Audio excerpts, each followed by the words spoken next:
Hello, geeks, freaks, and all those unique. This is EmceeFrodis. Carry on, wayward fans. There'll be 4 before we're done. We're heading down the end of the road to the last few episodes of Supernatural. I just watched episode 16, Drag Me Away From You. This episode was directed by Amin Calderali and written by Megan Fitzmartin. In this episode, Sam and Dean go to a motel in Ohio due to the death of a friend they made during a hunt back in 1993. Sam and Dean have to figure out how the creature they fought nearly 3 decades ago could be back, while also deal with Billy declaring that the last of the alternate realities has been destroyed, and Chuck will soon be bringing down his wrath. This episode was something special. I've spoken the last few weeks about Supernatural's standalone episodes and how they feel strange when something as world-threatening as, well, the apocalypse is going down. It was refreshing to have Billy call Dean out on this. But this episode did right what I think last week missed out on. This episode would have been perfectly at home in season 1, which was the point of it. You could feel throughout this episode that this was going to be the last time that Sam and Dean were going to go on the hunt. When Billy said that what was going to happen with Chuck was going down soon, I wasn't at all surprised. You could really feel the finality of it. There was nothing special about this case. It was like so many others we've seen before. I did like having Baba Yaga as the monster of the week. It felt like such a throwback to season 1, where they would come up with a story involving some sort of mythical creature. It feels like Baba Yaga has probably been on their bucket list for like ever.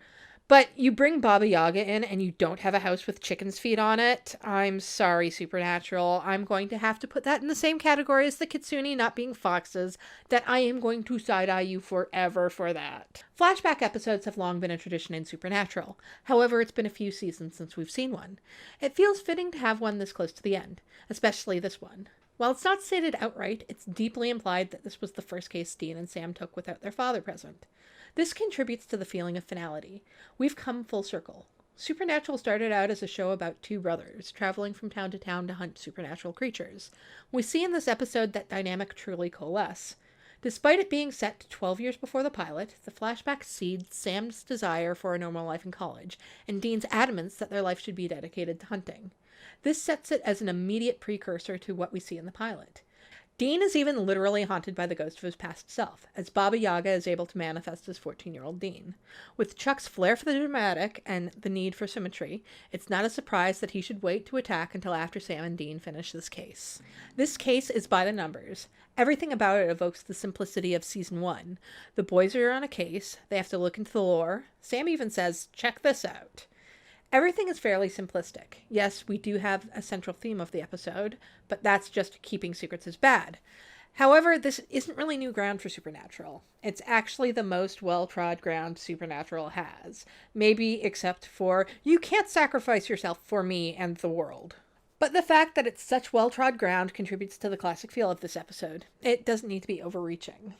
This is the last breath of fresh air we're going to get before we're inundated with the rest of the Chuck arc, and I appreciate that. I definitely like this episode better than the last one to be the final standalone in the series. In terms of acting, I think this episode was carried by Jensen. That's not to say Jared was bad in this, he just had less to do. This was a Dean episode as he had to deal with the weight on his shoulders in regards to knowing about Jack's fate. I'm a Dean girl. I always love an outing with him, and he didn't let me down. I thought the actor they got to play young Dean was good. You could see him as young Jensen. I was less impressed by young Sam. Again, not to say he wasn't a good actor. He was fine for the little bit we saw of him. I just think he resembled Jared less than some of the other actors who have played a younger version of the character, in particular Colin Ford. The guest actress who played Caitlin, Kelsey Crane, handled what was a pretty rote role very well. Her chemistry with Dean was really good. I was surprised they didn't play up any romantic aspect. It almost felt like they were supposed to, especially when they were teenagers, like it was Dean's first kiss. But perhaps they didn't want to suggest that she was Dean's endgame romance, as it looks like Eileen is going to be for Sam. I did like that the actress wasn't made to look too glamorous. That's not to say that Kelsey Crane isn't a very attractive woman, because she is, but her looks were played down a lot with her makeup and hair, which was fitting considering she was under the stress of having lost her brother. I really appreciate that and wish we saw more plain women in media. All in all, I really liked this episode. It was a very solid Monster of the Week, and I think it had to be a very solid Monster of the Week because this is the way we're going to say goodbye to this vital element of the show. We are so close to the end now. According to Billy, and judging from the promo, we're going to be going into the end of the Chuck arc next episode. Based on what the producers have said, this will last for 3 episodes. The end of the Chuck arc is going to happen in episode 19, Inherit the Earth. This is described as the season finale, while the actual final episode, Carry On, will be the series finale. If I were to guess what this means, there will be some sort of resolution to the God storyline in episode 19. It will be the bombastic epic war. Carry On will be the emotional denouement where we find out about the personal journeys of these characters, at least those that are still alive. Honestly, I don't know who will end up living in this. For a while, I thought one of the Winchesters, probably Dean, would end up dying in the final battle. However, now that I'm thinking about it more, I think the fans would riot too much if one of the Winchesters fell in the finale. I mean, they don't have to worry about ratings any longer, but there's certainly still a booming business going on with Supernatural fan conventions. They don't want to piss off their fans. As we approach the start of the climax, I would like to make some predictions. I know I mentioned last episode I thought I'd seen a spoiler, but as it turns out, that was actually unrelated to the final episode and was just using scenes from earlier episodes. First of all, I don't think Chuck is going to die. Back in season 11, the CW wouldn't allow the show to kill him off. Now, they may have lightened on that since, show is ending, but it seems unlikely to me. It also seems like an unsatisfactory way for them to end the show. It's the predictable way for them to go, because they've been saying that they're going to do that since the beginning of the season. Last episode, Amara dropped what I think would be a big hint. She stated that at the dawn of time, she and Chuck were one. They were twins born in the same moment. It was only when they were separated that the world was created. Team Free Will has been talking about how they need to kill both Amara and Chuck in order to maintain balance. But perhaps what they need to do is reunify the light and the darkness. Instead of being Chuck and Amara, they will be a true godlike being. This being together will go off to recreate the worlds that Chuck has destroyed. In terms of Team Free Will, I don't know what's going to happen with any of them. I want to say that someone's going to die, and I'm really sorry to say it, but I think it might end up being Castiel. It feels like he's run out of get-out-of-jail-free cards. I don't think Jack is going to die, especially considering they're talking about the fact that he's going to die. Rather, I think Jack is going to take command of the heavenly host and rule heaven.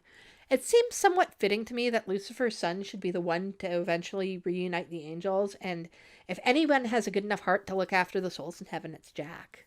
I'm thinking that something might happen to the bunker. It feels like Sam and Dean have had too many comforts for the past few years, and they need to be stripped away from them. Honestly, it wouldn't shock me if Castiel dies, Jack goes to lead heaven, and the boys are left with nothing but the Impala as we end up the show, driving down the road, just like the show started off.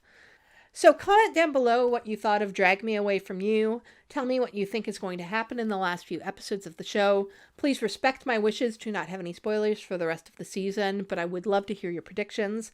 Please like this video, be sure to subscribe to my channel to see more Supernatural videos, as well as Star Trek, Sherlock, Star Wars, and other geekery. Share this video across social media.